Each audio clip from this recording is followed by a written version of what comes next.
Tell me honestly, hand on heart, do you believe in devils? And the brownies? And that a kikimora lives in the wilderness and a goblin lives in a swamp? Is it funny to you? That was funny to me too. Until the very day when, however, I will tell you everything in order. From the very beginning. There were 8 of us in the group.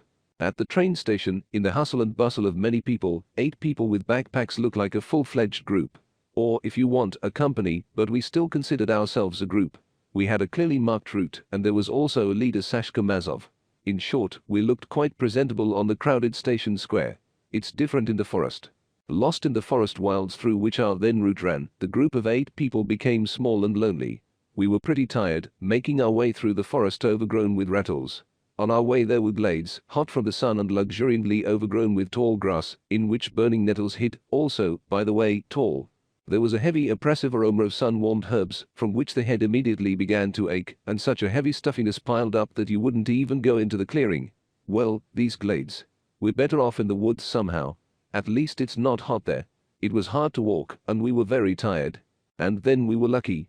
We came across a path that was well trodden, and most importantly, it led in the direction we needed.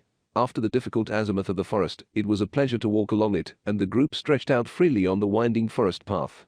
The conversations that had subsided resumed, jokes and laughter were heard. We cheered up and picked up speed.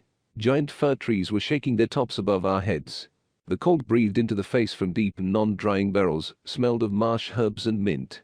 But we don't mind the swamp, we have a well-beaten path under our feet, and Sasha has a compass and a 2-piece map in his backpack. The scale is 2 kilometers in 1 centimeter, and he navigates it like a real tracker. You can't get lost in the woods with Mazov, and he manages to come to the station 15 minutes before the train. A good route today, beautiful. And deserted. Usually on the route we cross countless roads, highway and dirt, sometimes narrow gauge rail. We pass by villages drowning in lush cherry trees and lilac bushes, cross suburban areas with neatly trimmed lawns, striped awnings and wicker garden chairs, in which vacationers rest from the labors of the righteous. Tourists since the days of the slave of Izora call summer residents fazenders through E&D. The Russian version of the Spanish proud fazendero sounded much more mundane, but there's nothing you can do about it. For their part, summer residents call tourists idlers and worthless. They work all day long, and tourists wander around the woods to no avail, only they break their legs in vain. Such is the exchange of pleasantries. But today everything is different. The day is already approaching evening, and there are no dachas, villages, or villages on our way.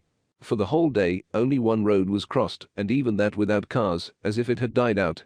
That's what kind of backwoods Sasha started a group in. Actually, there is no group anymore, everyone goes as they please, in 2s, 3s, 1 by 1, Sasha is not to be seen at all.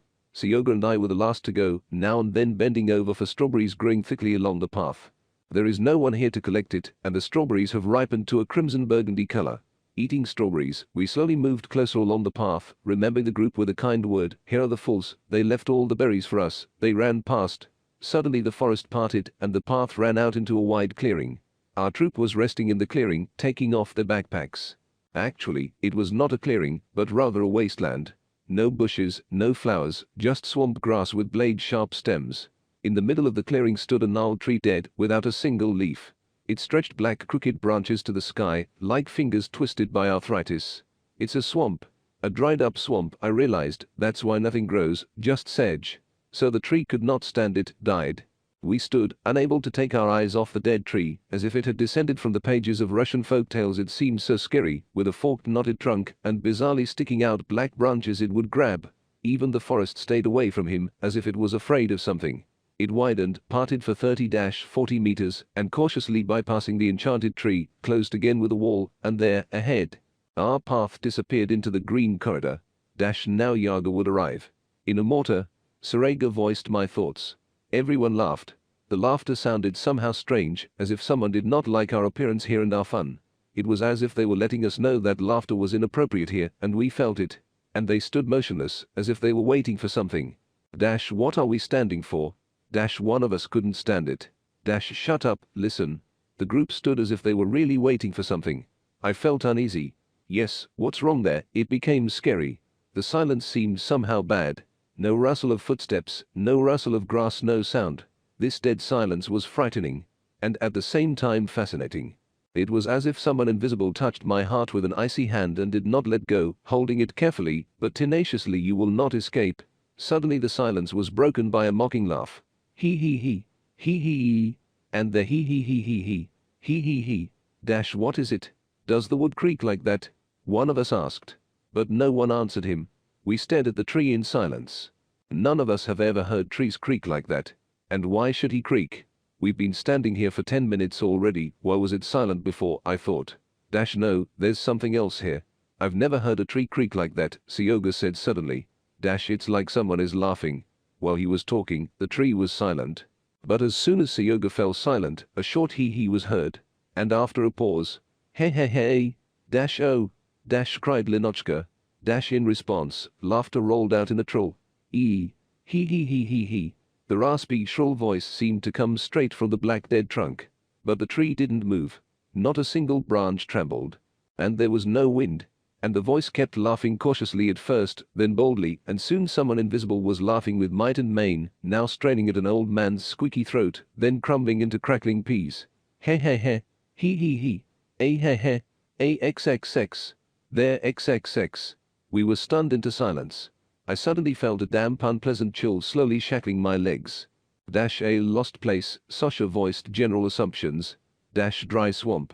They say that in such places, far from human habitation, Leshak lives. In trees like this. And if a lone traveler comes across such a tree whether a hunter will pass by or a mushroom picker will get lost, the Leshak will start laughing. A person will be surprised, stop to listen. And that's all the devil needs. There is no escape from him now, there is no escape. The goblin will twist him, lead him into the wilds of the forest, into the swamp of the swamp. And the man will perish, as he was not. He's bored alone in the swamp, so he's having fun. Sasha pitied the goblin. Dash the wolf pitied the mare. He put a tail and a mane, Sarega summed up. And the tree responded. He. He he he. Dash but there are a lot of us. You can't spin us around, we have a map. And a compass, Sasha said to the tree. The squeaky laughter suddenly stopped. Leshy thought for a long time. We waited. But the tree was silent. Dash yes, it's nonsense. The trunk has cracked, the pieces of wood rub against each other and creak, Eugene Mavrin explained to us convincingly, perhaps too convincingly. Dash yes, there is no wind. And there wasn't. Dash objected Eugene. Dash and it didn't creak at all. It was only when we got close to him that this started. Dash and when they started talking, it shut up. Guys it only laughs when everyone is silent. Dash Linochka Brian Seaver, the first in the group mocker and chatterbox, was shocked. This time she spoke seriously, without a smile.